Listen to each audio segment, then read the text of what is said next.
Emily and I were having breakfast when Lori walked into the kitchen singing a pop song I didn't know. She was wearing a pink velour tracksuit and carrying a bag with her workout clothes.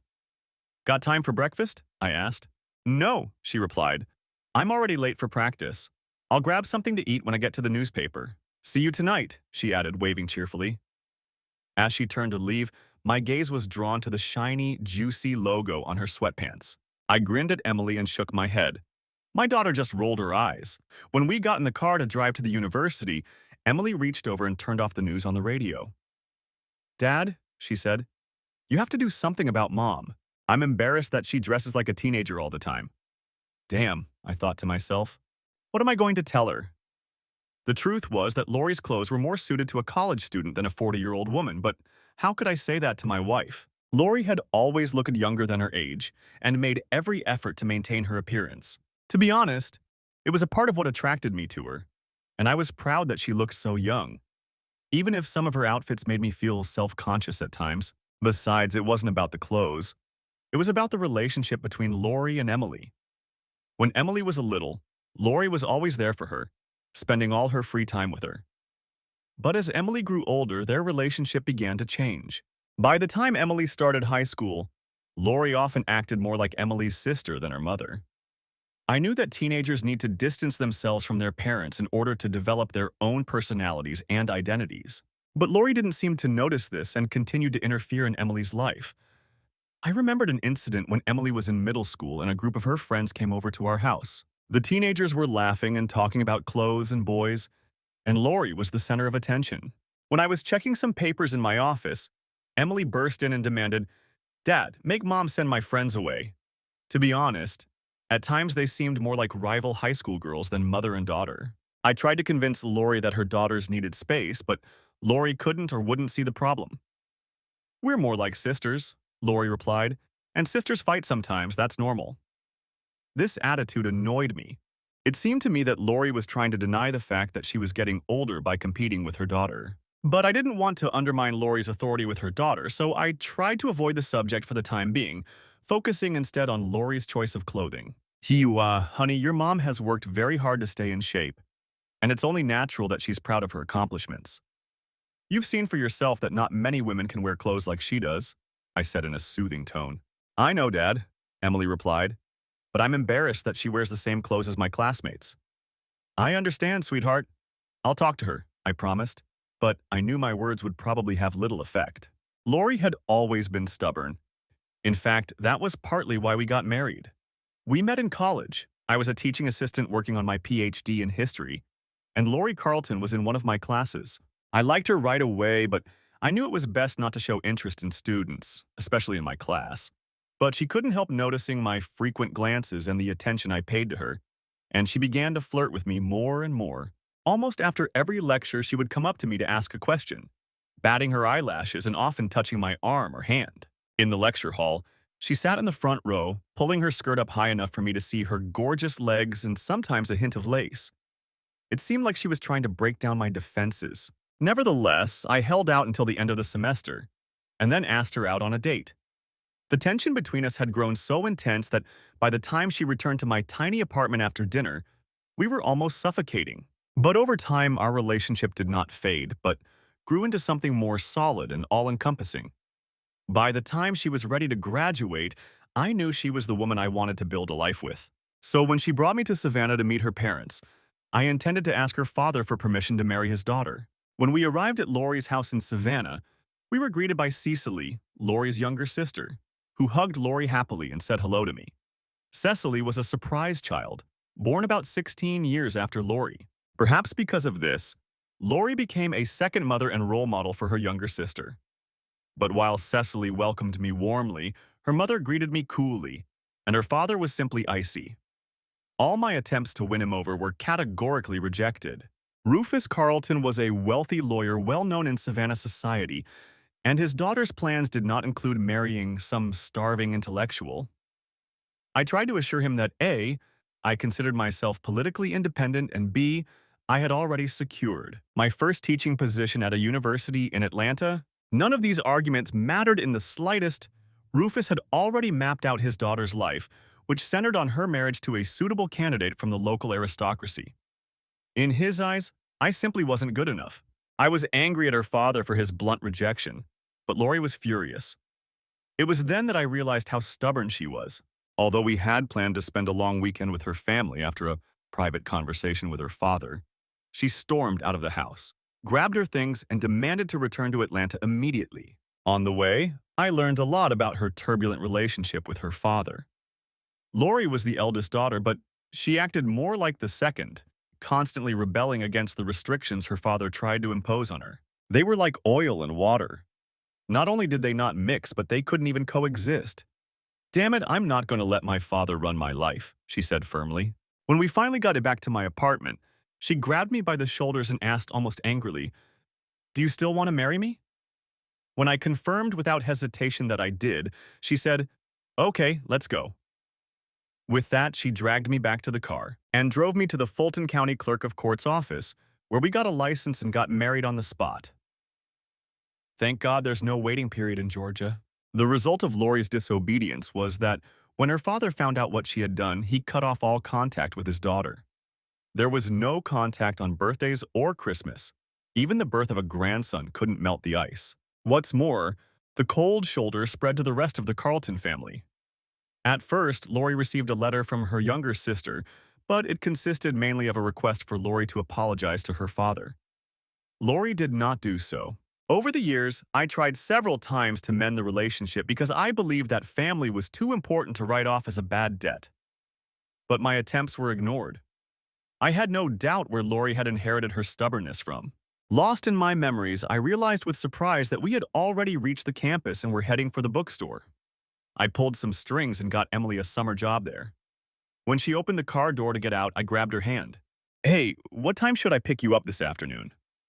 She hesitated, then turned and smiled at me. "You don't have to pick me up, Dad. I'll get home fine." I tried not to frown, but I still felt my heart sink. I was pretty sure her boyfriend, Brandon Hilton, would be giving her a ride. It was natural for a father to worry about his daughter, but my concerns about Brandon went beyond normal parental worries. He was a third-year law student, and I was concerned that upperclassmen were taking an interest in a freshman. I knew that many upperclassmen preyed on new female students like wolves on newborn lambs. I had seen the hearts of many inexperienced girls, fresh out of high school and eager to experience independent life for the first time, get broken. But I believed that a law student should look for a woman closer to his own age to start a life together, not court a girl who was still in her teens. His interest made me extremely wary. But Emily was clearly head over heels for him, and Lori, who once had a long talk with Brandon when he came to pick up Emily, didn't object. So I swallowed my protest and simply said, "Okay, honey, see you at dinner." From there, I headed to the history department, still unsure about my daughter. I had no illusions about her innocence. I was sure she had been molested by that little pervert she had been dating for the last 2 years in high school. But Lori and I had a frank talk with her, and Lori discreetly arranged for Emily to get birth control pills, so at least she was protected in that regard. Still, I wanted Brandon Hilton to just disappear and let my daughter find someone more age-appropriate. Sighing, I headed to my tiny office and got busy with the administrative minutiae that colleges require, even during summer sessions. But that routine work couldn't dampen my enthusiasm as I began thinking about the course I would be teaching. I managed to convince the head of the history department to allow me to teach an elective course on the same topic I had written my doctoral dissertation on: vigilante justice. My hypothesis was that vigilantes played a more significant role in history than is commonly believed, and that they presented society with a complex moral dilemma. For example, American folklore is full of stories about vigilantes who are forced to seek justice on their own. We Americans tend to sympathize with such characters and find them appealing. To illustrate this, I plan to show the class excerpts from the film Death Wish, starring Charles Bronson, in which an architect is forced to become a vigilante after his wife is murdered, and the police are unable to find the perpetrators. As a counterpoint, I also assigned the class to read The Ox-Bow Incident, Walter Van Tilburg Clark's classic Western, in which a posse pursues a group of cattle rustlers but ultimately learns that they are innocent. The first class went well. The students seemed to understand the moral and social dilemma, and I know they enjoyed watching films with violence. History doesn't have to be boring. When I returned home after lunch, I was in a good mood. And it didn't change until the front door slammed and I heard Emily running to her room in tears. The door to her room was closed, but I could hear her crying. I knocked. Can I come in, Emily?" "Yes, Dad," I heard her mumble, turned the handle and went in. Our daughter was lying face down on her bed, her back rising and falling with her sobs. I sat down next to her and pulled her close. She didn't resist, but instead snuggled up to me like she did when she was a child and scraped her knee. Her tears wet my shirt. It hurt to see her suffering, but part of me was glad that she still needed her dad. "What happened, baby?" I asked, lifting her chin to see her face. "Brandon left us," she mumbled before bursting into tears again. "Oh, baby, I'm so sorry," I told her, but I wasn't being entirely honest. If Brandon Hilton was out of her life, I was glad. However, I knew I couldn't tell her that, so I just hugged her and stroked her back, trying to comfort her while she cried. After a while, I heard Lori come in and hoped that a woman's perspective would help. Leaving Emily in her room, I hurried downstairs to consult with my wife. "We had a little tragedy today," I explained to her. "Brandon broke up with Emily, and now she's inconsolable." "Good," Lori replied. "Finally." I was stunned. I'd expected a little more maternal sympathy from her. "But I thought you liked Brandon," I replied. "He wasn't right for her," Lori replied sharply. "Don't you have anything to say to her?" I asked hesitantly. "It's best to leave Emily alone right now. She'll calm down soon. Girls that age are always like that." I was surprised. I thought Lori would be caring and sympathetic, but it turned out that role was mine. I shook my head again, pondering the mystery of the relationship between mother and daughter. "I hope you're right," I said and left the question for later. My doubts only grew when Emily didn't come down for dinner that evening. The next morning, she ate breakfast but immediately felt nauseous and went back to bed. I called the bookstore manager to say she was sick and expressed my hope that Lori was right. The next day, Emily went to work but still ate very little. She skipped breakfast altogether. I began to think she had some kind of stomach flu, but she said she was fine, so I didn't press the issue. It was clear to me that she was still deeply upset about her sudden breakup with Brandon, but Lori seemed to be right. She was feeling a little better. That assessment lasted only until Friday. That day, I stayed late at the office, trying to finish some extra work so I wouldn't have to work over the weekend. As a result, I didn't get home until almost 6 in the evening. I put my laptop away in my study and went to look for Lori and Emily. Emily's door was closed, and I heard crying again. I knocked gently and opened the door to find Emily in tears on her bed.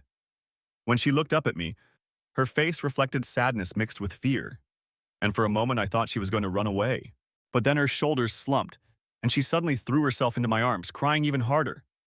Baby, what happened?" I asked. "What happened?"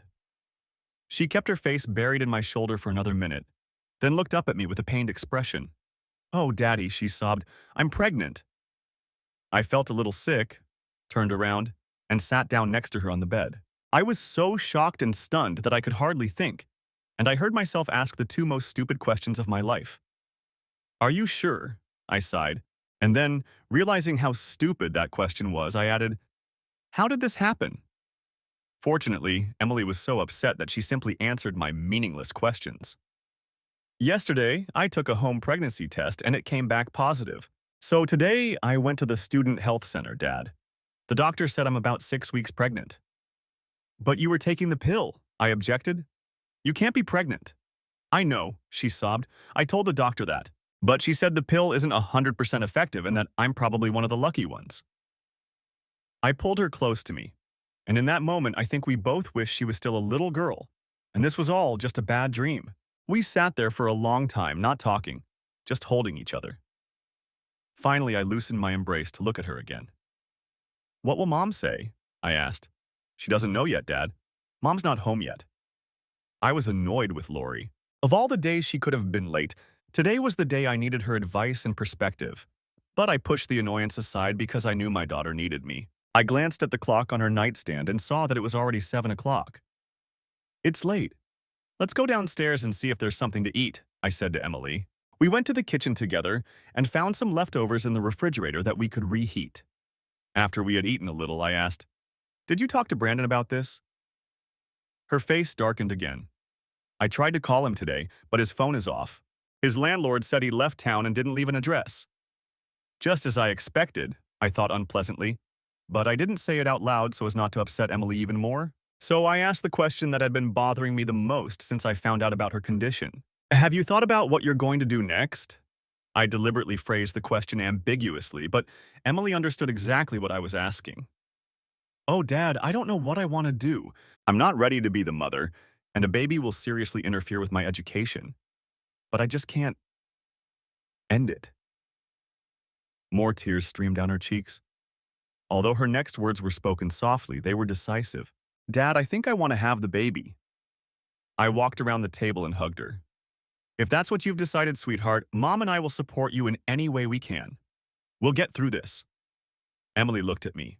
I love you, Dad, was all she said, but it was enough. I sat back down at the table and we finished our dinner. Another glance at the clock showed that it was already 8 o'clock. Where was Lori? I tried calling her cell phone, but it must have been turned off because it went straight to voicemail. Then I called her office at the newspaper, but no one answered there either. Finally, I decided to call Jackie, her best friend. But when I got through, Jackie said she hadn't spoken to Lori in several days and didn't know anything about her plans for the evening. When I hung up, Emily looked at me with concern. Is Mom okay? She asked. She probably has a meeting or an interview today. She must have told me, and I forgot, I reassured Emily.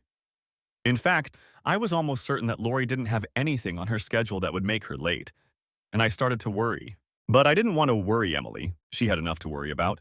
So we went into her room and turned on the TV. It was one of those talent shows, and we passed the time making snide comments about the contestants and the judges. By the end of the show, Emily was half asleep, so I suggested she go to bed. You've had a hard day, I said. You probably need to get some sleep.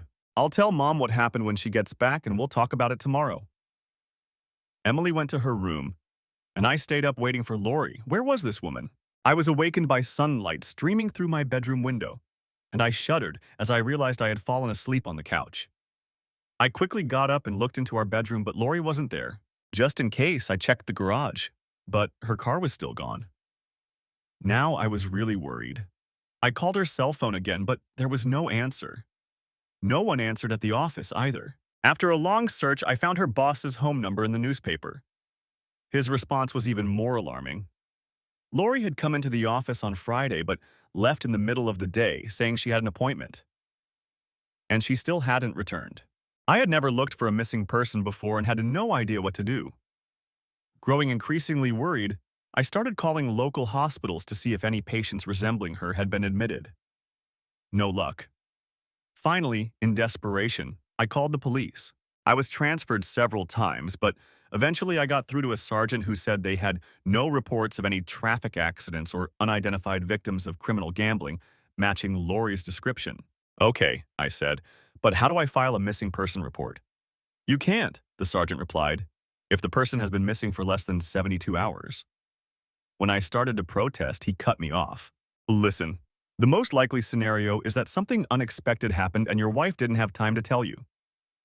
We can't mobilize the entire police force every time one spouse forgets to tell the other about their plans. The fact that her car is also missing makes this scenario very likely. But if your wife doesn't show up, I've already logged your call, so the clock is ticking, and in 72 hours it's over. And if you can give me the make, model, and license plate number of her car, I'll have our guys keep an eye out for it, just in case. I gave the sergeant the information and thanked him for his time. I couldn't believe that Lori would leave without calling me to let me know where she was, but I couldn't think of anything else I could do to help find her. All I could do was try my best to keep Emily from getting too upset. I spent the rest of the day calling everyone I could think of to see if anyone knew where Lori had gone. No one could give me any leads. I even considered calling Savannah, but given our history, I couldn't imagine Lori going there. All Saturday and Sunday, Emily and I felt like we were in prison because we were afraid to leave the house in case we missed Lori's return. We felt cut off from the world. The phone rang several times, but each time it was just concerned friends hoping for good news.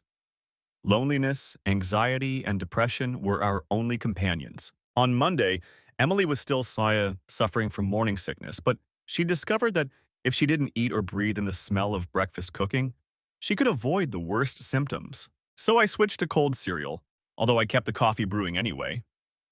I persuaded Emily to go to work at the bookstore, if only to take her mind off her mother for a while. She finally agreed, I drove her to work and went home to wait. I didn't have any classes until 1 o'clock p.m. Around 10 a.m., the phone rang. And to my surprise, it was the same police sergeant I had spoken to on Saturday. "Mr. Manning, have you heard from your wife?" he asked. I replied that I hadn't. "Okay, it's been 72 hours, so we're going to file a missing person report. Could you come to the station and help us fill out the paperwork?" "Sure," I replied. "I'll be right over." When I arrived at the police station, a detective from the Missing Persons Department took me to his desk. I thought I had given the sergeant all the necessary information, but the detective wanted to know much more. After almost an hour of questioning, I thought it was over, but I was wrong. The detective glanced at me casually and said, "By the way, I think we found your wife's car." "What?" I asked, stunned. "Where?" "Actually, it was parked on the top floor of the parking garage near the campus where you teach," he said. He paused to let me process what he had said, then continued. "Are you sure you haven't seen your wife since Friday?" "No," I replied without hesitation. "Not since we had breakfast that morning." "All right, Mr. Manning, that's all for today." I felt a little wary. "Can I have my wife's car keys?" The detective shook his head. "Oh no, the forensic team is checking them for evidence. Fingerprints, blood stains, things like that." This shook me up badly. Could something terrible have happened to Lori? The next few days were terrible. I couldn't stop thinking that Lori had been kidnapped and raped, or something even worse. I remembered how annoyed I had been when she didn't come home that evening, and I felt ashamed of my unkind thoughts. At the same time, I tried to calm Emily down. She was already on edge because of her pregnancy, and the loss of her mother had her on the verge of hysterics. Her fear for her mother's safety was compounded by paranoia about her own safety and that of her unborn child. Lori's disappearance shook us both to the core. And then it got worse. I got a call from a detective from the Missing Persons Department asking me to come to the station. When I arrived, I was taken to a small room where another detective was waiting. The first detective introduced her as a member of the Homicide Division. When I heard that, I felt like I was going to faint. I collapsed into a wooden chair and whispered, "Did you find Lori? Is she—" "No," replied the female detective. "We haven't found her, but we have managed to find out some important details. We checked the airlines and bus companies. None of them have any records of a woman matching your wife's description traveling on Friday or Saturday. We checked your bank and nothing was withdrawn from your joint account or savings account. We checked her credit company and nothing was withdrawn from her account. So we don't have any answers yet, Mr. Manning, but we do have a few questions for you." I was stunned. "For me? Why?" "I told you everything I know about Lori's disappearance." She looked at me coldly. "Your wife was last seen leaving the newspaper office in her car, which we later found in the university parking lot. We searched her entire car, Mr. Manning. The only fingerprints we found other than hers were yours. How do you explain that?" I was stunned. What's there to explain? I drove her car and even drove her around a few times. Of course, my fingerprints are on it. How good was your relationship with your wife, Mr. Manning? Were there any arguments about money, infidelity, or anything like that? She asked. Suddenly, everything fell into place. Are you asking if I had something to do with my wife's disappearance? I can't believe this. After all, I was the one who reported her missing. The detective crossed her arms. "It's not uncommon in cases like this," she replied calmly. "In cases like this?" I sighed. "Are you accusing me of a crime? Do I need a lawyer?" She glanced quickly at her partner. "If you feel you need a lawyer, Mr. Manning, you are certainly free to hire one." "But I haven't done anything," I shouted. "My wife is out there somewhere in danger. You should be looking for her, not harassing me with stupid questions and insinuations." "Calm down, Mr. Manning," said the first detective. We're just trying to find possible motives for your wife's sudden disappearance. You're the most logical person to start with, aren't you? Don't you want to help us find her?" Still upset, I sank into the chair. "Of course I want to," I replied sharply. "Okay, what do you want to know?" "Were there any problems between you and your wife, Mr. Manning?" "No," I replied confidently. "None?" she asked. "Not a single disagreement?" "Well, nothing serious," I said. "What about minor issues?" she asked. "We had the same arguments that any couple who's been married for 20 years has," I said. "You know, disagreements about raising our daughter." She leaned toward me across the table. "Have there been any recent disagreements about your daughter, Mr. Manning? Any events or new situations involving her?" I leaned back in my chair. Unmarried motherhood was no longer as shameful as it used to be, but I still felt uncomfortable talking about it. Yes, one situation, detective. My daughter is pregnant. They exchanged glances. The man quickly asked, "And how did Mrs. Manning react when she found out about your daughter's condition?" Before I could answer, the woman interjected. "Maybe that's why she ran away? Maybe she was upset by the news. Did you and your wife argue about it? Did you do something to her in a fit of anger?" I jumped up and leaned across the table toward the woman in anger. The detective quickly grabbed my arm and sat me back down in my chair.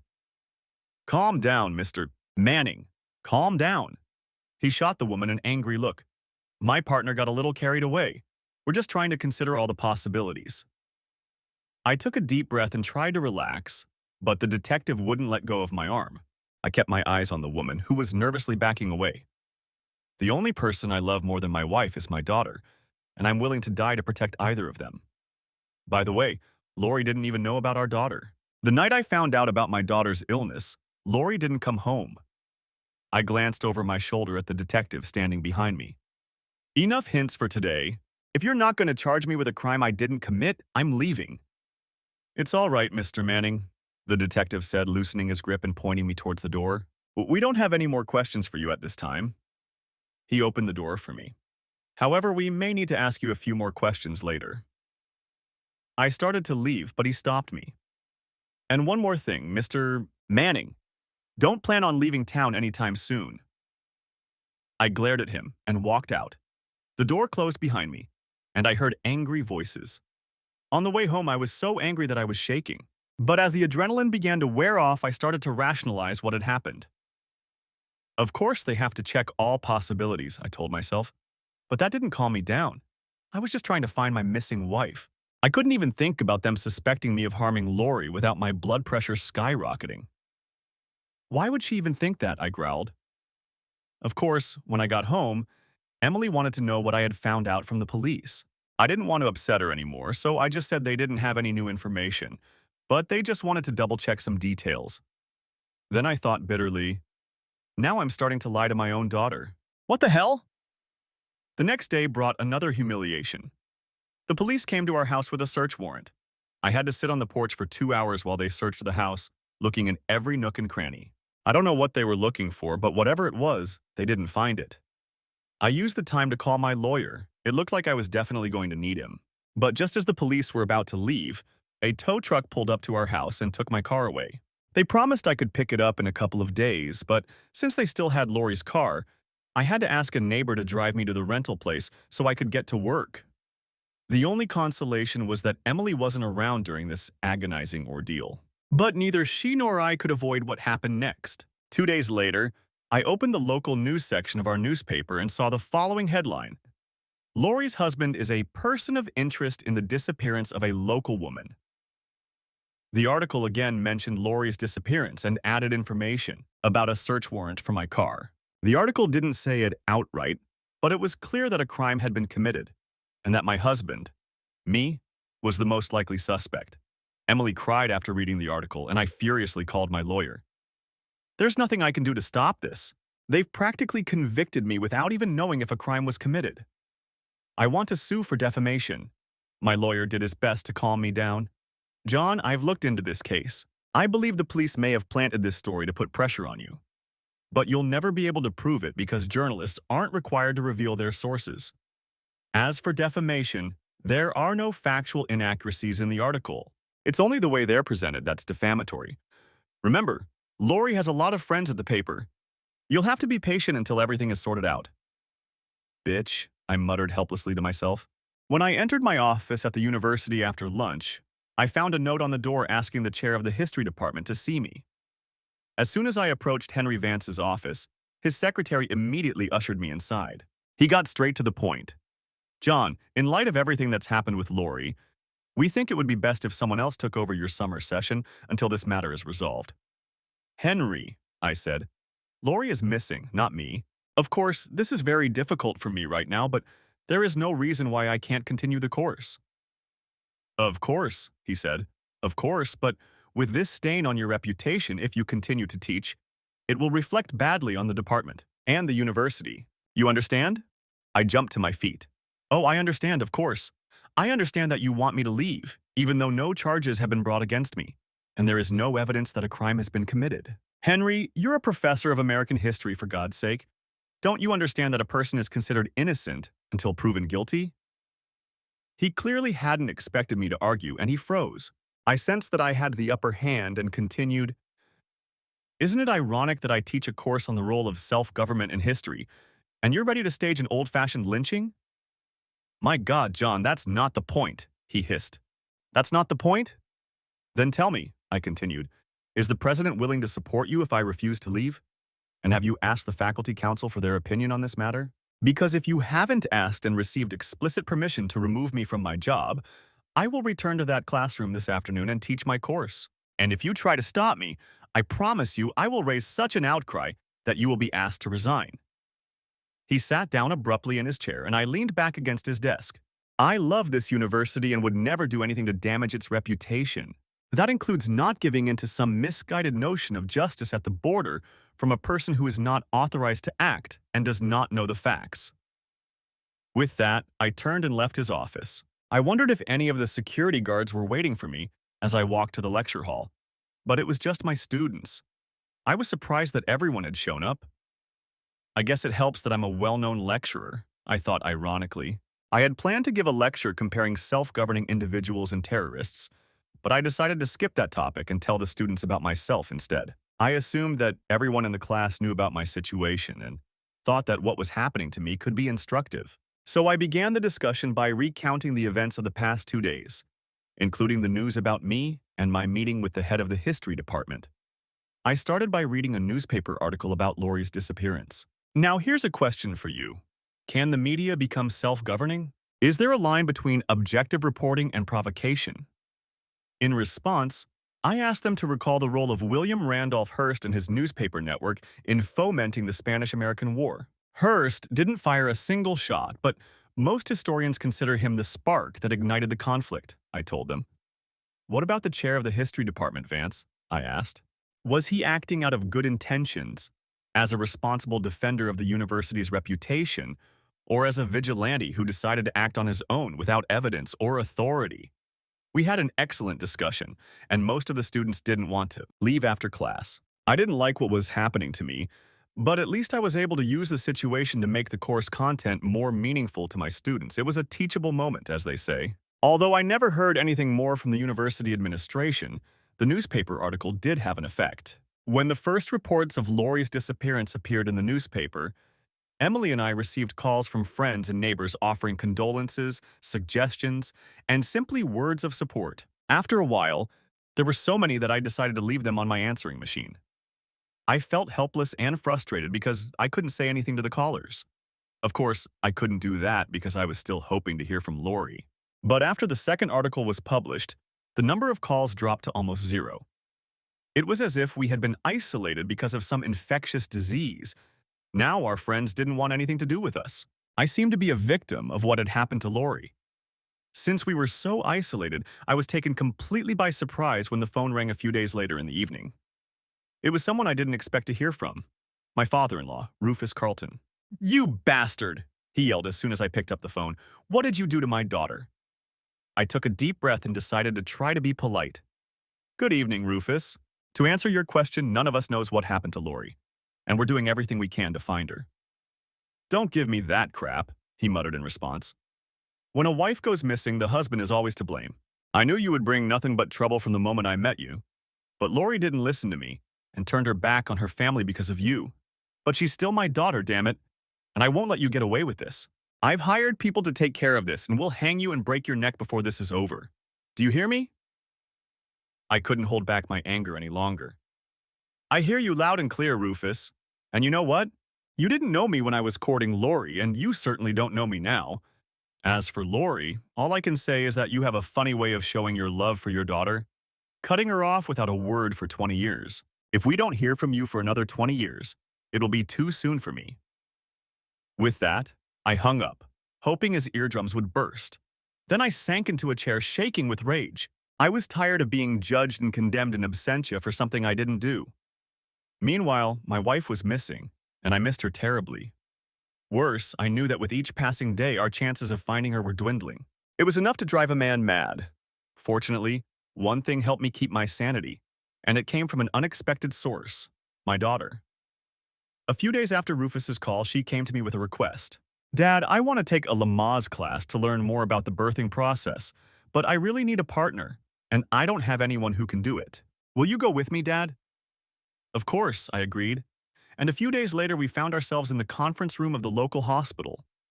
There were about a dozen couples there, and the women were at various stages of pregnancy. Some of them looked so pregnant that I got nervous.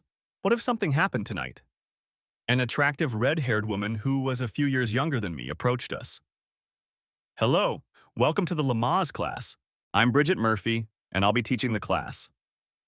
While I was looking at her, Emily introduced herself to Bridget, who spoke briefly with her and then suggested that Emily meet the other expectant mothers before the class began. Then she turned to me with a smile and asked, "And you are—" I didn't pay attention and muttered, "Oh, I'm John Manning. I'm the father." Bridget's smile immediately turned unfriendly, and I blushed, realizing what she had thought. "No, no," I said quickly. "I mean, I'm Emily's father, not the baby's."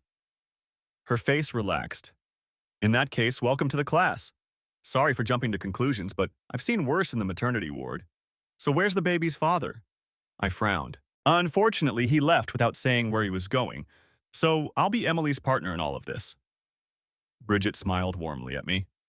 "I'm very sorry to hear about your father. Unfortunately, it happens a lot these days. But I think it's wonderful that you want to be there for your daughter. Not every father would agree to help." I looked over at Emily, who was chatting animatedly with the other moms-to-be, and decided to be honest with Bridget about our situation. I felt awkward talking about what I wanted, but I wanted to lay all my cards on the table so there wouldn't be any awkward moments later. Before we start, Bridget, there's something you should know about me. I don't know if you've read about it in the papers, but I'm the John Manning whose wife went missing. I had nothing to do with it, but if you saw the news reports, you might think otherwise. In any case, if you feel uncomfortable with me being here, I'll try to find another option." She looked at me searchingly, then smiled faintly. "You're here for your daughter. That's all that matters to me. Besides, in my experience, cold-blooded killers rarely attend Lamaze classes. Now let's begin the session." I had taken Lamaze classes with Lori before Emily was born, but I have to admit that I had forgotten almost everything. Nevertheless, I tried to support Emily, and she really enjoyed the first class. She seemed to hit it off with Bridget right away, which helped a lot. Getting out of the house and, more importantly, out of my own head to focus on Emily was a real blessing for me. On the one hand, the stress of worrying about Lori, and, on the other, the anger at those who held me responsible for her disappearance were the worst I had ever felt in my life. Being able to forget about it all, even if only for an hour or two a week, was a lifeline for me. Although the calls from friends and neighbors stopped as soon as suspicion fell on me, it wasn't the end of all contact with the outside world. I was stunned when I first picked up the phone and heard an unfamiliar man begin to hurl furious accusations that I had killed my wife. After that, I periodically found anonymous letters with threats condemning me to eternal torment for what they said I had done to Lori. There were even those who claimed to know how I did it and where the body was buried. As if that weren't enough, I even received an offer of money from one of the supermarket tabloids if I would confess to their reporter. As a result, I almost threw away a handwritten letter with no return address that I found in my mailbox one afternoon. But I opened it anyway, and when I started reading, I almost fell over. "John, I just read an article about you in the local newspaper. I'm so sorry. I never thought anyone would think something had happened to me, let alone that you could have done something terrible. Please tell the police that I am alive and well and living with the man I love. File for divorce if you haven't already. I won't come back. Don't try to find me. I had to do this. Please tell Emily that I still love her, despite what I did to her. Lori." At that moment, Emily entered the room and, seeing my face, cried out, "Dad, what happened?" I handed her the letter. "This is from your mother."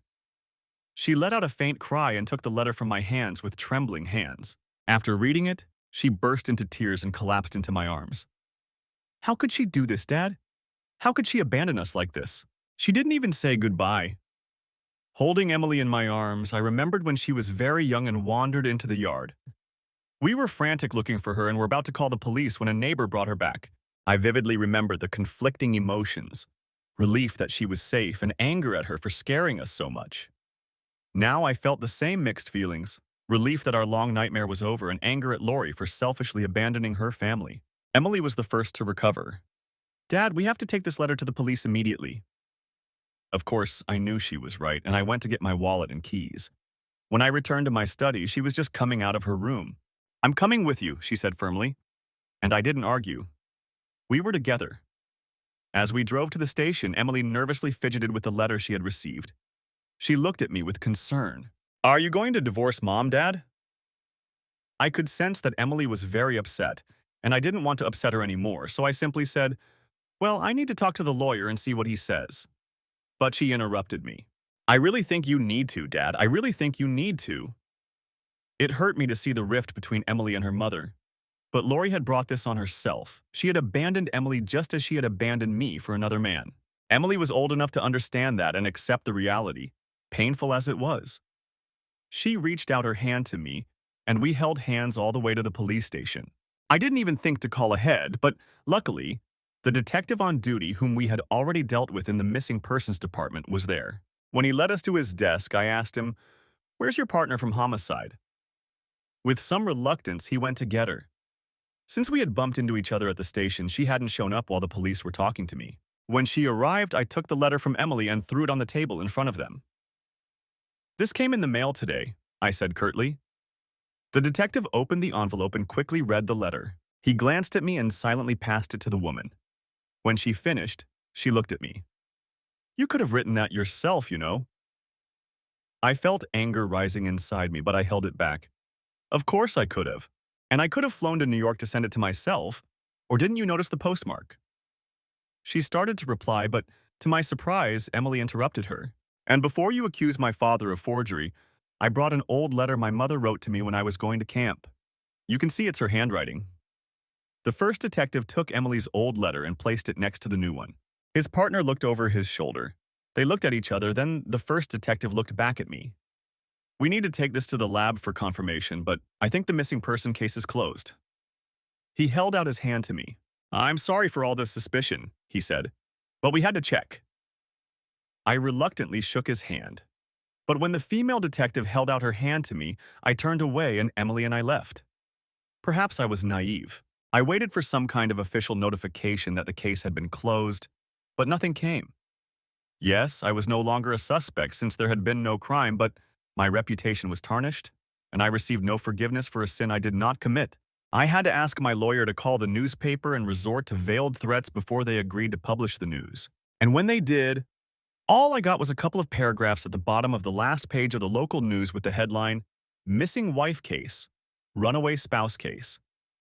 I was practically on the front page when everyone thought I had abandoned her. I protested to my lawyer, and now that I've been cleared, all I get is a few lines. Is that fair? He shook his head. "Unfortunately, that's the way the world works, John. Mysterious disappearances and possible murders make the news, but the simple truth doesn't sell newspapers. I'm very sorry, but that's all you're going to get." I clenched my teeth, but I knew there was nothing I could do to change the situation. In desperation, I copied the article and sent copies to everyone I cared about. I put a copy on Henry Nance's desk, and he at least had the courtesy to look confused and mumble congratulations. I even laminated a copy of the article and put it in my wallet so I could take it out and show it to people if the opportunity arose. Unfortunately, I think many preferred fiction to the truth. The only thing I didn't do was send a copy to Rufus Carlton. Let his highly paid detectives find out what his daughter has done, I thought to myself. All of this led to one positive outcome.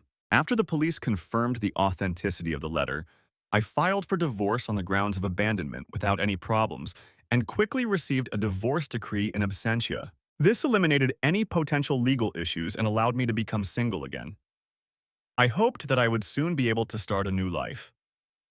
Throughout this process, I continued to attend Lamaze classes with Emily at the Bridget Murphy Clinic. Emily became close with Bridget, and the three of us went out for coffee several times after class. Bridget's story was a sad one. She married her high school sweetheart right after graduation, and he was sent to Afghanistan to serve in the ROTC. She became pregnant while he was on leave, But he was killed by a homemade explosive device before she had a chance to tell him the happy news. Shortly after that, Bridget had a miscarriage and lost the baby. She also lost the ability to have other children. Such terrible circumstances would have devastated many, but instead of giving in to despair, Bridget somehow found the strength to devote herself to helping others. She enrolled in nursing school and specialized in midwifery so she could help other women give birth. One manifestation of her dedication was the Lamaze classes she took. I admired her resilience and marveled at her ability to work with young mothers. One day, I said to her, "As a professional educator, I have to say that I admire your ability to teach these women skills that don't come naturally to them. You have a real gift." She blushed and said it was only because her students were so motivated, but I knew that motivation alone did not make for a good education. One evening, Emily and I were driving home from class when she caught me off guard with a question. "Did you notice what Bridget is wearing today?" she asked. I couldn't tell Emily what exactly Bridget was wearing, but I noticed that she had changed out of her nurse's uniform and into her regular clothes. "She's wearing makeup too, Dad." "Oh," I said, disheartened. "Well, that's nice. Don't you get it, Dad? She dressed up for you," Emily said disappointedly. "Why would she do that?" I asked, confused.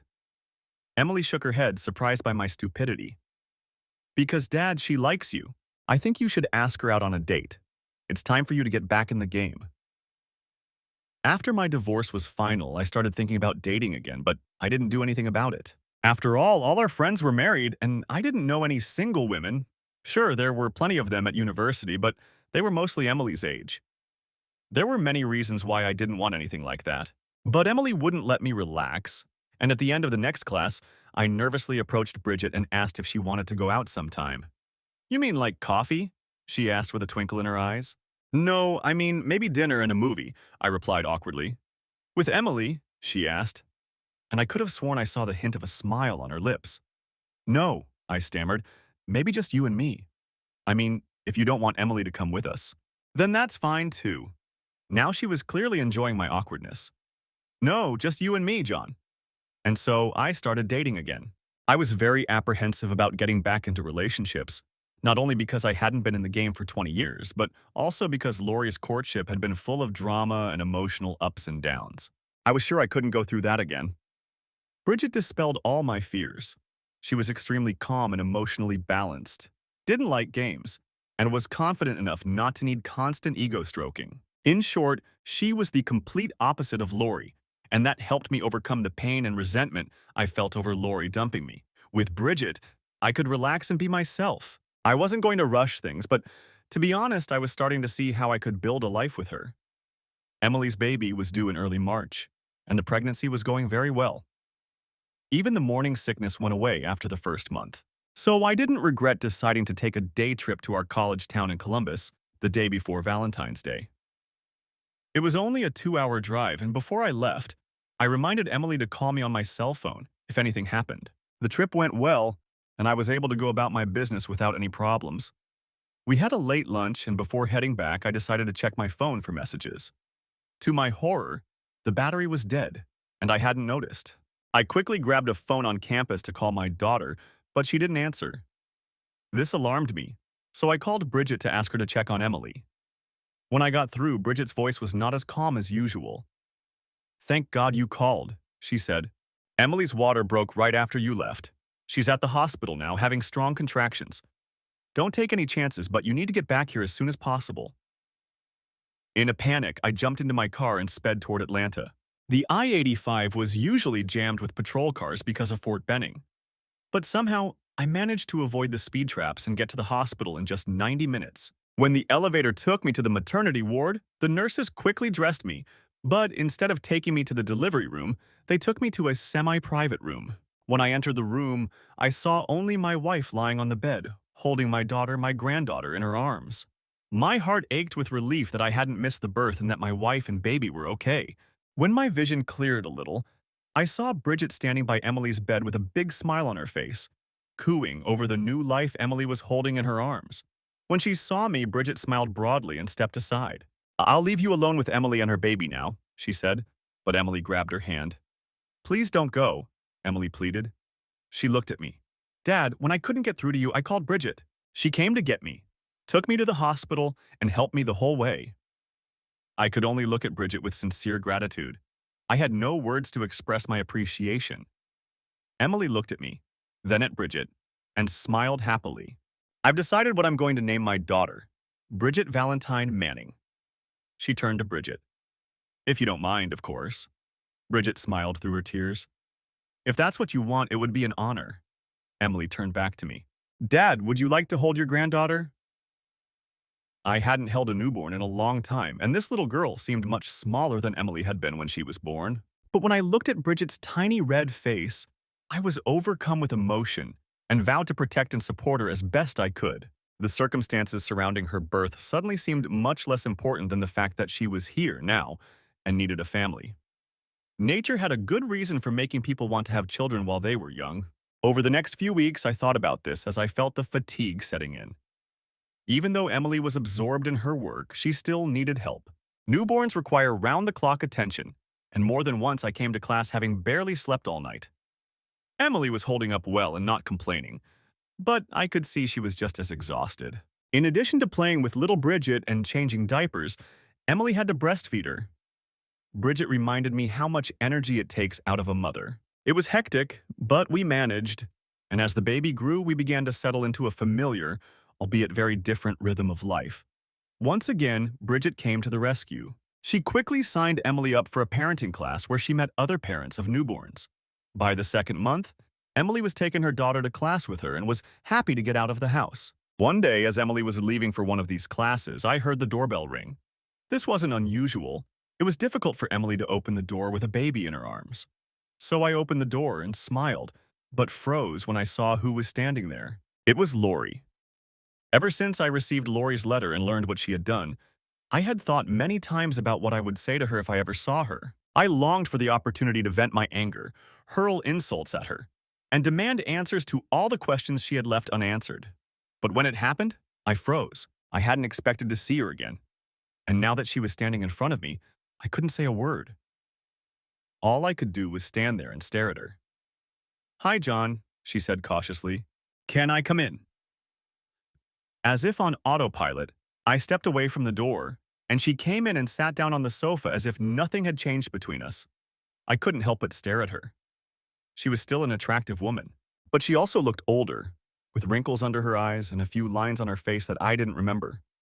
Her hair looked as if she hadn't paid much attention to it, which wasn't like her. At least her clothes were age-appropriate, I thought, remembering how she had annoyed Emily with her overly youthful wardrobe.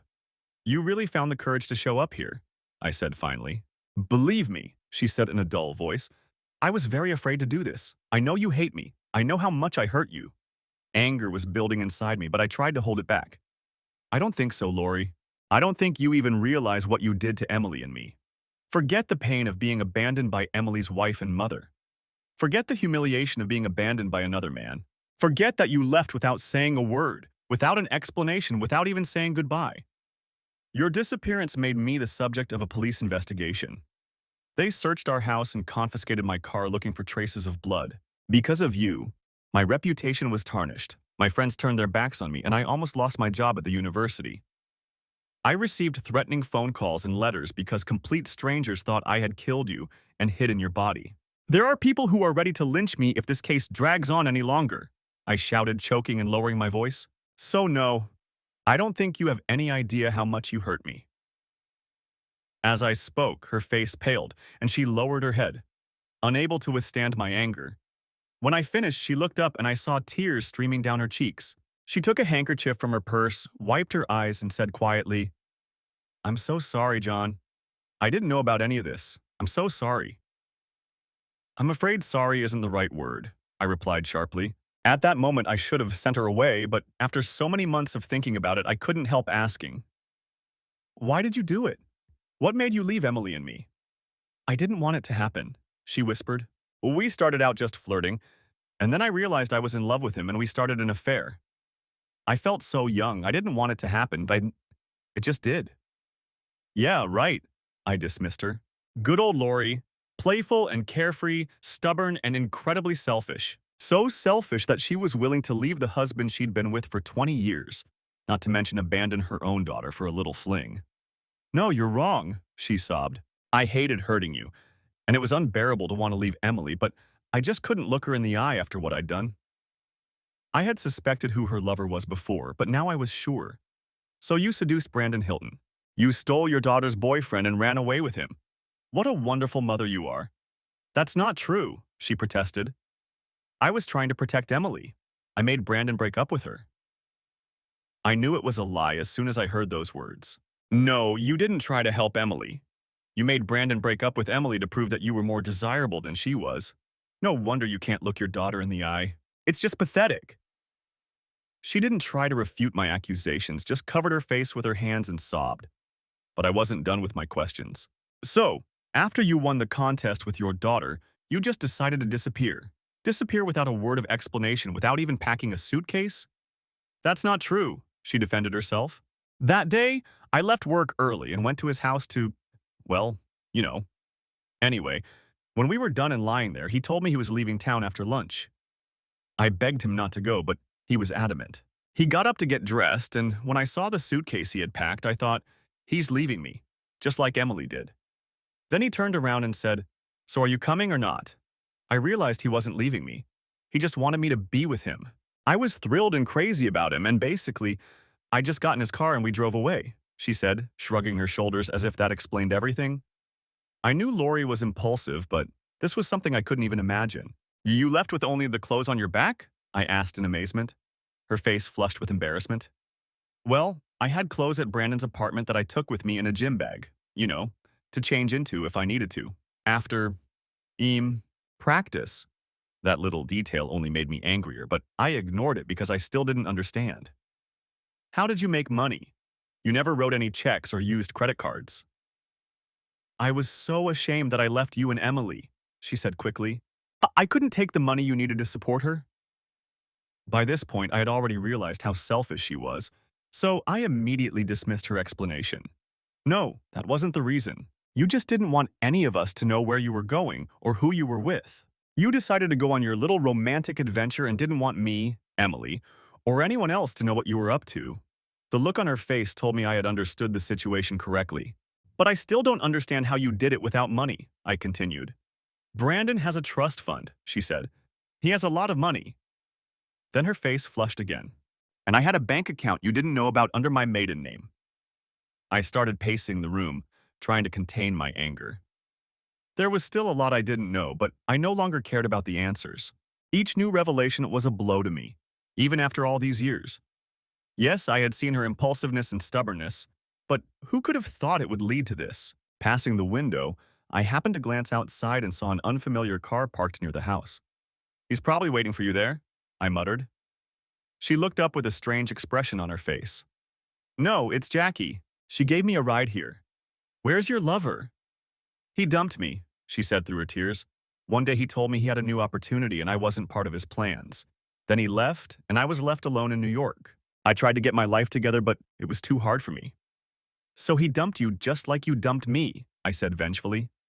I guess it's true what they say. Karma's a bitch. I guess so, she said quietly. Then she got up, went to the window, and waved to Jackie to come over. Turning to me, she spoke more decisively. I know I was stubborn, impulsive, and everything else you called me. Yes, I dumped you, and now I regret it with all my heart. And most of all, I regret dumping Emily, but you have to understand I had no choice. Sure, I said sarcastically. What mother tells her daughter she stole her boyfriend? That was only part of the story, she said quietly. Before I could respond, Jackie walked through the door. She was holding a baby, and I was momentarily taken aback. But when Lori came over and took the baby, I could only exclaim, "Oh my God." Lori looked at me sadly. Now you understand why I couldn't look at you two. She must have known what I was going to ask because she continued. When I left, I forgot my birth control pills and couldn't get a new prescription. Brandon didn't want to use condoms, so I decided it wouldn't be a big deal, but her voice faltered. So did he leave you before or after you gave birth?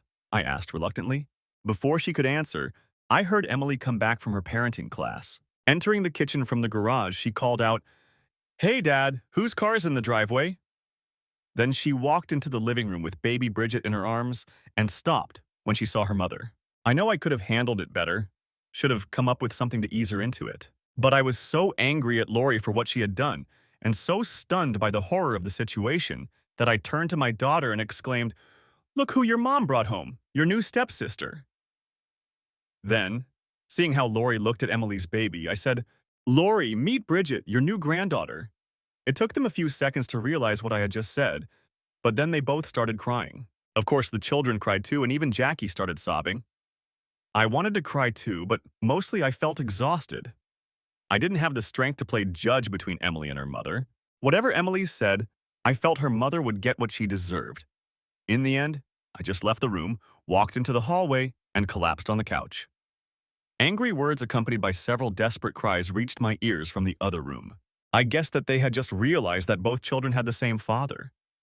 The mother and children cried for a long time, but after a while, I realized that it had become quiet in the living room and began to guess what was happening.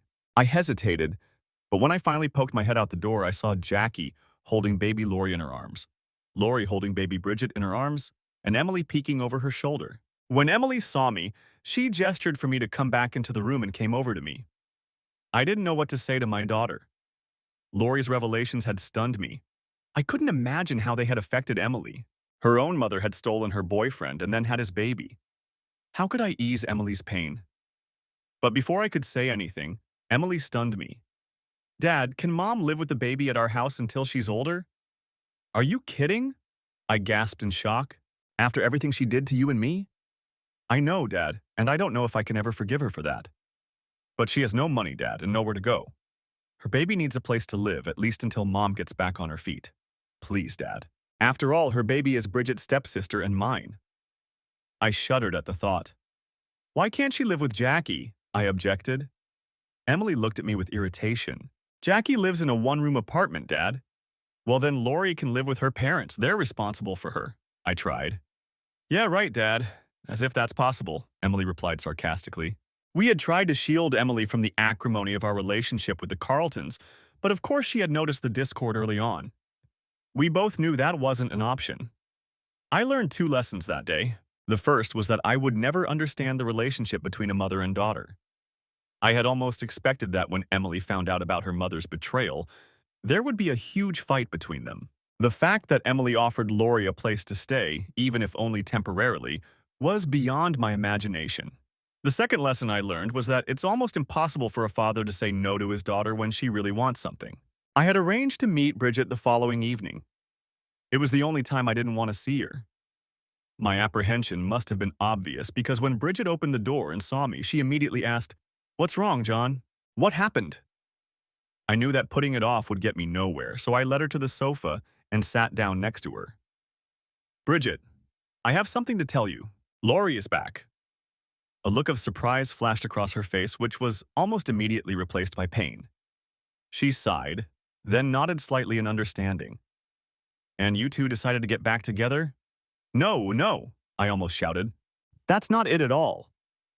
I went on to tell her what had happened and how Emily had insisted that I help her mother and child temporarily. Bridget's face relaxed a little, but there was still pain in her eyes as she looked at me. "Don't scare me like that again, John. I've already lost one man I loved. I don't think I could handle another loss." Did she just say she loved me? The more we saw each other, the closer I felt to Bridget, but I wasn't sure how she felt about me. Now, hearing those words, my fears and doubts seemed to melt away. I hugged her and looked into her eyes. "I lost my wife too, but I found another better one to love. I promise, if you need me, you won't lose me." She didn't say anything, but I thought I saw something stir inside her. That's how we got to this point. I felt that my long nightmare was over too. Our lives were now heading in a new, unfamiliar direction. Bridget and I began to spend every free moment together, but decided to live separately for the time being. First, we didn't want to rush things. Second, our house was still a mess. Two moms were taking care of two little kids, plus Bridget had found a nanny who now came every weekday to help out. She was a godsend because she allowed Emily to continue her studies and Lori to start looking for a job to support herself and her child. I was still trying to help, but to be honest, I was outnumbered. This had an unpleasant side effect. With more free time on my hands, I started thinking about everything that had happened to me. It may seem contradictory, but the happier I felt with Bridget, the more miserable I became with Lori. Emily found a way to coexist with her mother thanks to their shared experience of caring for babies. But I had nothing to soften the bitterness of my ex-wife's betrayal and resentment that she had not only cheated on me but also disappeared in such a way that I became suspicious. Over time, however, I discovered that the object of my resentment had shifted to the person who had so far avoided the consequences, Brandon Hilton. He was the one who seduced my wife, he was the one who defiled my daughter, and he was the one who tarnished my name, perhaps irrevocably. Even more disturbing was the fact that seduction was no longer considered a crime. Apparently, society was quite willing to allow predators like Hilton to seduce wives and daughters and then look the other way when they suddenly disappeared. Shouldn't there be some kind of punishment for all the pain and suffering they left behind? I went back and reread The Oxbow Affair. This time, I felt more sympathy for the members of the posse that tracked down Shurshikov. Yes, they hanged the wrong men, but they were forced to act because of an ineffective justice system that failed to protect them. Besides, I reminded myself that the crimes these people were trying to commit were not insignificant. Take away a farmer's herd, and he cannot feed his family when the snowstorms howl across the prairies in winter. Steal a man's horse, and you almost certainly condemn him to a slow, agonizing death of hunger and thirst far from civilization. It is not surprising that vigilantes took up arms against a sea of troubles to pursue those who, in their opinion, had wronged them. I understood that Brandon Hilton did not put my family at risk of starvation or leave me to wander the desert in search of water. But he did cause me and my family real, tangible harm. He tarnished my reputation, turned me into a cuckold, and left two abandoned women. Over time, I began to spend more and more of my free time searching for him. Not to mention the sleepless nights I spent thinking of ways to get revenge for what he had done. Most college professors don't earn high salaries, especially those in the humanities. The loss of Lori's salary significantly reduced our family budget, and now I had to feed a few more mouths and hire a babysitter to look after the children. I couldn't afford to hire a detective agency to track down my enemy, so I resorted to the poor man's alternative, the internet. Brandon, of course, had a Facebook account, but it hadn't been updated in over a year. Besides, I figured he wouldn't add me as a friend so I could keep tabs on him. A Google search turned up his name on a list of law school students, but there wasn't much else. However, having discovered this, I went to the admissions office to see what I could find in their archives. A friendly administrator allowed me to look at his file. She wasn't officially allowed to do so, but all I learned was that he was also from Savannah. This discovery made me shudder. Could Lori really have known him back then? But I quickly dismissed the idea as absurd. She must have left for college when he was only a few years old. Realizing this, I cursed Lori again for her foolish refusal to marry a man his age. As I continued my search, I became something of an expert on the unusual behavior of a certain hotel magnate's daughter with the same last name, but I was unable to find Brandon Hilton. It seemed he had already escaped from the group that had found him.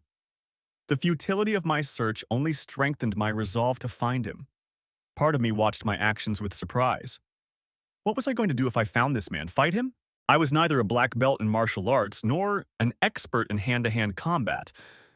Besides, he was 20 years younger than me and would probably kick my ass. How could I expect satisfaction even if I found him? But these thoughts did little to calm my anger. He had attacked my family, stolen my wife, and destroyed our home. He had disgraced me and tarnished my reputation. For me, it was an unbearable insult. I knew that in the old days the answer would have been simple. In the 19th century, when honor was at stake, the offended party would challenge his enemy to a duel with swords or pistols. But from my research, I knew that the military was largely responsible for putting an end to dueling. Soldiers and sailors dueled so often that the military declared it a crime. They needed soldiers on the battlefield. By the 20th century, dueling had become a dead tradition. I knew the history and the reasons why society was so strongly opposed to all these extra-legal entertainments. But one thought kept coming back to me. How could a man restore his honor without taking the law into his own hands, without becoming an avenger? So I continued my obsessive, lonely search for the man I hated, even though I had never met him face to face and had no plan for what I would do to him if I ever found him. But nothing stopped me from sneaking up to the computer every few days to see if any new information had appeared. By spring, I had almost given up hope of ever finding out where Brandon Hilton was. I was ready to accept that he had disappeared and that I would never see or hear from him again.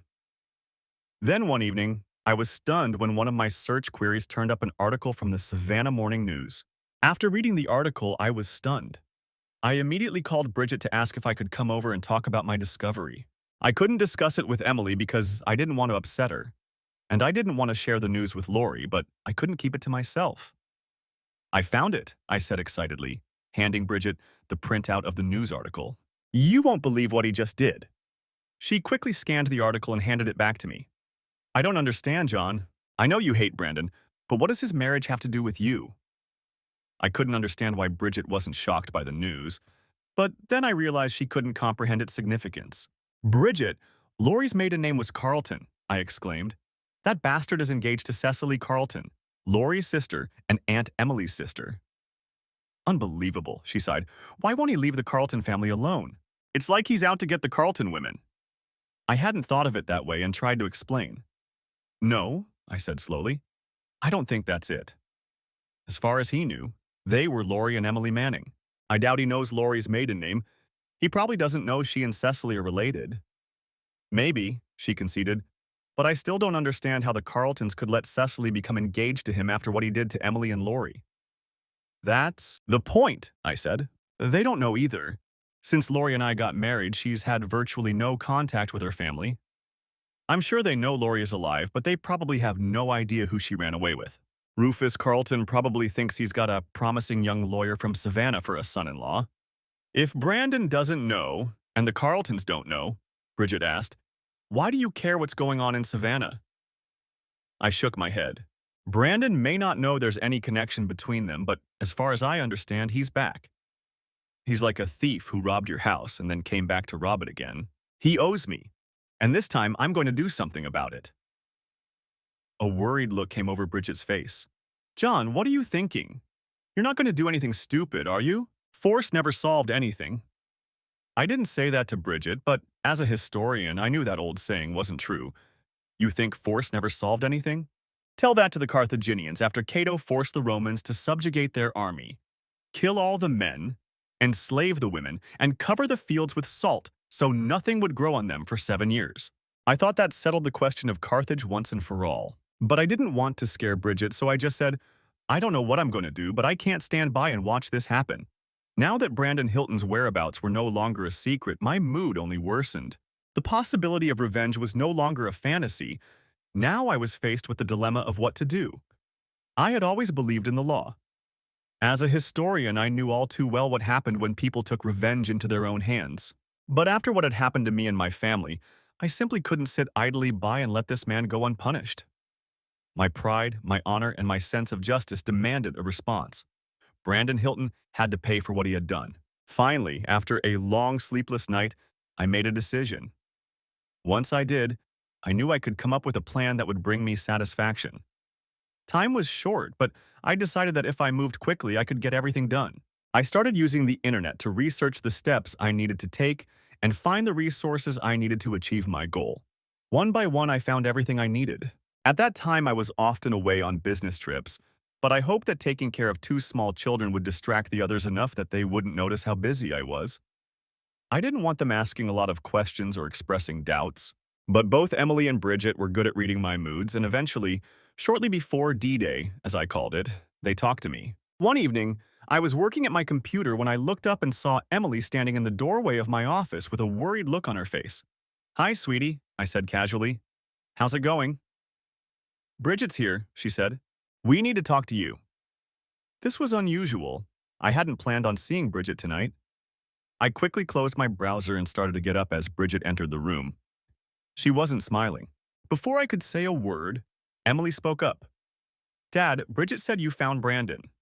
I shot Bridget a dirty look, but she just crossed her arms over her chest and stared at me with a determined look. Emily continued. Dad, I'm really afraid you're going to do something crazy. I know how upset you are about everything that's happened, and you have every right to be. But if you end up in jail or ruin your life, it's only going to make things worse. Bridget came over and put her hand on Emily's shoulder.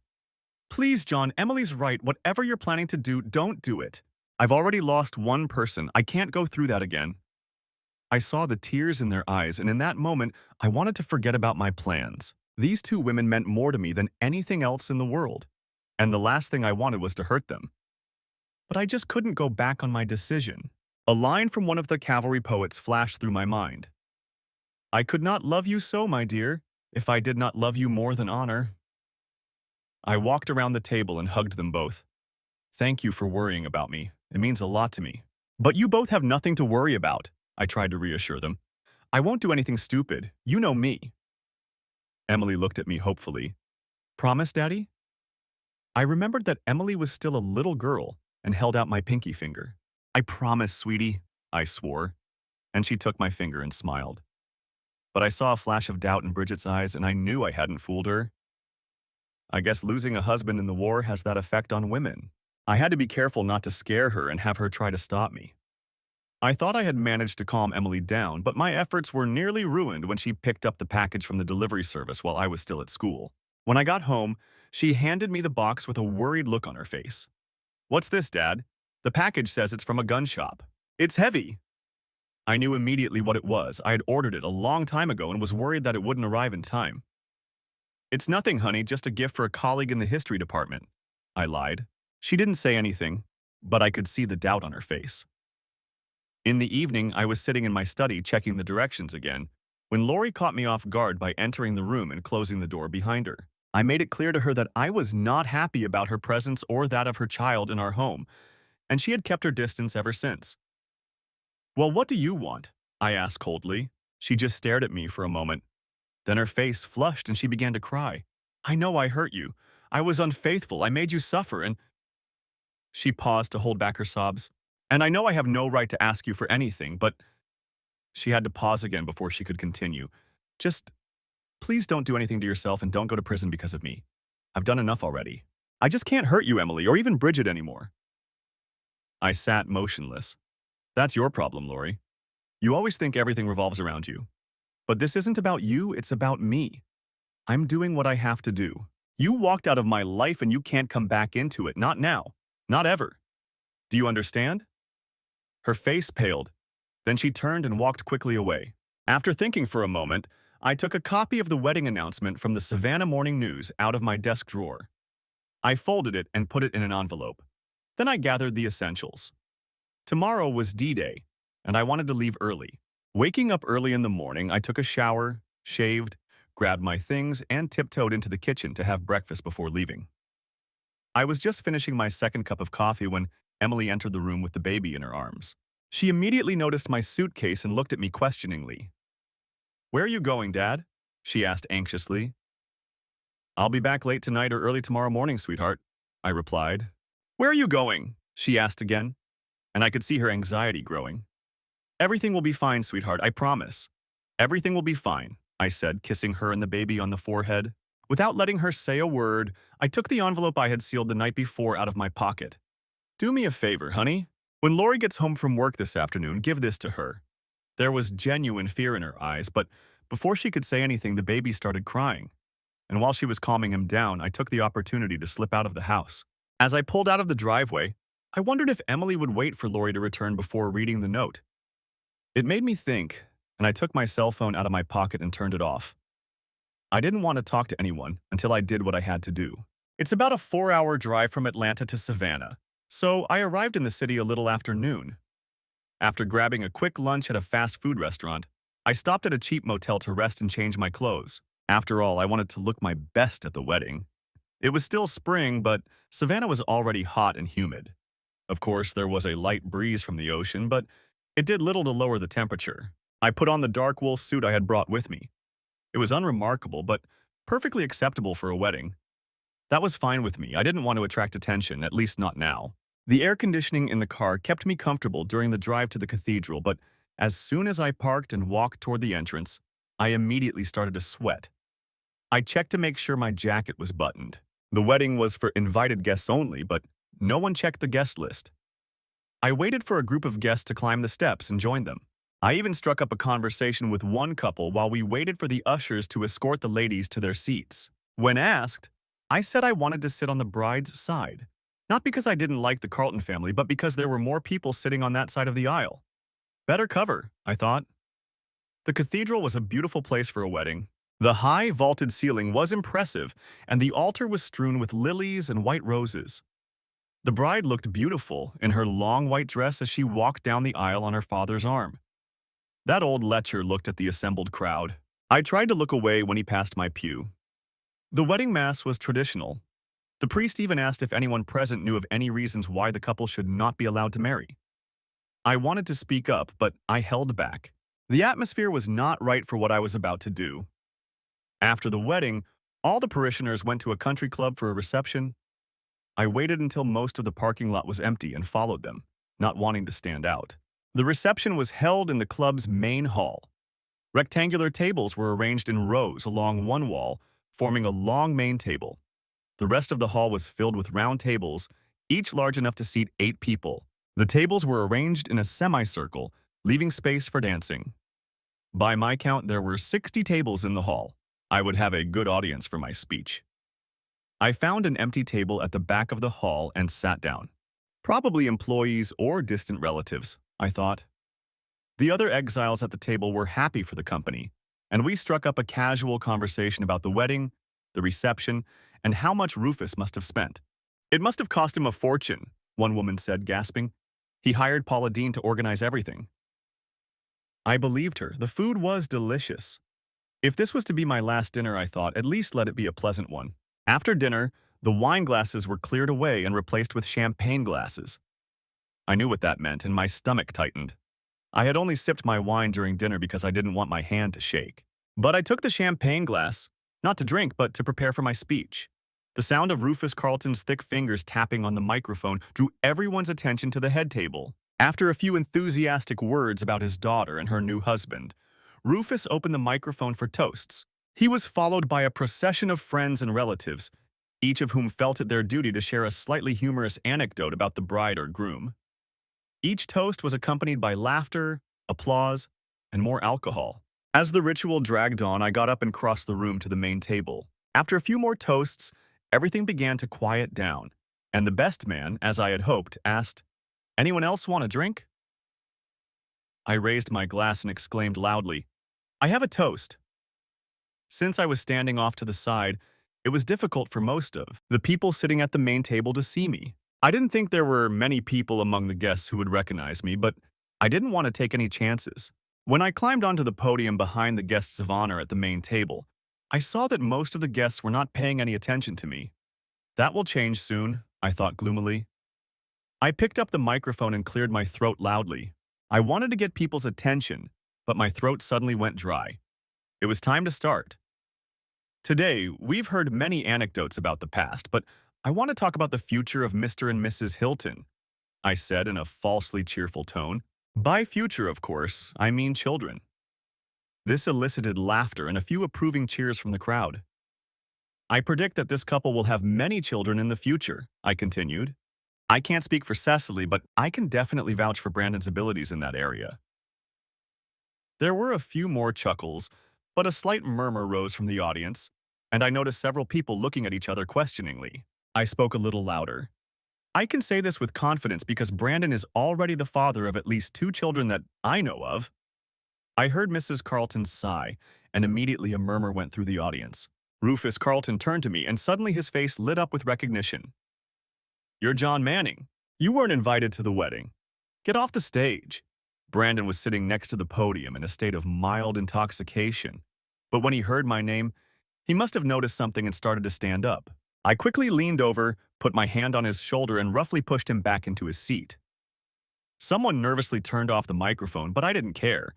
I taught history to freshmen in a 300-seat auditorium, so I knew how to project my voice.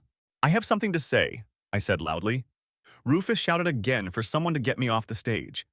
To my right, several young people, probably Brandon's friends, were trying to push their way through the tables to do just that. I was ready for this. I leaned forward, unbuttoned my jacket, and unzipped the left side, exposing the holster I wore on my shoulder. With my right hand, I pulled out a .357 Magnum with an 8-inch barrel and pointed it at the approaching men. Shouts rang out from the hall, and the men quickly backed away. "Mr. Magnum, I want to say a few more words about Brandon Hilton," I said loudly, keeping my left hand on his shoulder. He looked at me, his eyes as wide and white as the wedding cookies we had been served for dessert. "As I said, Brandon Hilton is already the father of at least 2 children," I continued. Want to know who they're from? Turning to Rufus, I growled. The first child is from your second daughter, Lori, and the second is from your granddaughter, Emily. I heard the bride scream and turned sternly toward her. Yes, Cecily, I shouted. Brandon is not only the father of your sister's child, but also your nephew. The poor girl burst into tears. I felt a little sorry for her because she had never been unkind to me, but I couldn't say the same about the rest of her family. I turned back to Brandon. You've always flirted with whoever you wanted, other men's wives, and you always got away with it, didn't you, Brandon? But now it's over. With that, I stood up, grabbed Brandon by his curly blonde hair and pushed him back. At the same time, I put the magnum on the podium, reached into the holster under my jacket on the right side, and pulled out my Bowie knife. I wanted to make an impression, and the huge knife with a blade as long as the barrel of the magnum certainly did the trick. Seeing the Bowie knife in my hands, he instinctively raised his arm to protect his face. This gave me the opportunity to grab him by the hair. I took out a plastic bag and put a sample of his hair in it. This should be enough for a DNA test, I said to him and the others. Realizing that I wasn't going to kill him, the young man slumped down in his seat. Looking down, I saw a dark stain spreading across the crotch of his pants. But I wasn't done with him yet. I reached into my jacket pocket, pulled out a stack of papers, and shoved them into his hands. Brandon Hilton, this is official notice that a paternity suit has been filed against you for the child you fathered with Lori Carlton Manning. You are hereby summoned to appear in court. I reached into his jacket again and pulled out a second stack. Brandon Hilton, this is a court notice of a paternity suit against you for the child you fathered with Emily Manning. You are hereby notified. I looked at him with disgust. Don't even think about trying to hide again. I've already notified the Georgia Department of Child Services. They have their own methods of dealing with deadbeat dads, and once the court registers the case, they'll find you wherever you are. I yanked his head again. Want me to predict your future, Brandon? I predict that for the next 18 years, you'll be doing very little except working to pay child support for your kids. With that, I got up from the table and walked out into the hall. But before I left, I turned back to the old man. He was looking at me with a mixture of hatred and despair. Congratulations on your new son-in-law, Rufus, I said with a smirk. You really are a great judge of character. Behind me, I heard a primal scream, and when I turned around, I saw Brandon grabbing the huge gun I had left on the podium. He raised it, aimed it at me, and began frantically pulling the trigger. I shook my head. Don't try to shoot me in the back, Brandon. It's not a real gun, it's a replica. Then I laughed. Why don't you keep it? Consider it my wedding gift. With that, I headed for the door, and behind me the commotion reached a fever pitch. People in the hall were yelling at each other, Cecily and her mother were sobbing in each other's arms, and Rufus was screaming at Brandon. At that moment, the conductor of the orchestra, in a strange but surprisingly appropriate decision, raised his baton and ordered the musicians to play. I smiled as I walked out the door. Too bad they didn't play Closer to You, My God, I thought to myself. That would have been the perfect ending to this shipwreck. In the commotion, no one followed me, or maybe it was because of Bowie's knife still hanging from my belt. Either way, I made it to my car and drove away without further incident. When I pulled onto the highway heading north, the adrenaline began to wear off and I started to shake. Then I was overcome by exhaustion. I thought about stopping and getting some sleep, but it was more important to me to get home. I didn't want to get arrested somewhere near Savannah. I rolled down the windows of the car to let the cool night air blow in my face and keep me awake. As I drove, I thought about what I had decided to do. If I destroyed Brandon Hilton, I would end up in prison and leave my family in poverty. I would also deprive two little kids of the child support that Hilton would soon have to start paying. In a sense, I had become a vigilante, but I was doing things my way within the bounds of the law. Brandon Hilton gave me a certain amount of satisfaction. I made sure he paid for what he did and would continue to pay until both children were grown. My daughter could definitely use the money to raise little Bridget. And with any luck, the extra income would help Lori get out of my house faster. Besides, I had gotten back at Rufus Carlton, and if my little joke had cost him a fortune and a lavish wedding, that would have been just fine with me. Whatever happened, I felt good, as if a heavy weight had been lifted from my shoulders. It was well past midnight when I finally reached our neighborhood in Atlanta. I was going to be very quiet so as not to wake anyone, but when I pulled up to the driveway, the lights were already on downstairs.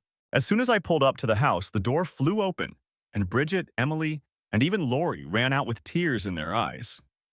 Emily was the first to reach me and threw herself into my arms, sobbing. "Oh, Dad, I was so scared." Then Bridget caught up with me. "Don't ever do anything that crazy again, John Manning. What if you'd been attacked? What if someone had brought a gun?"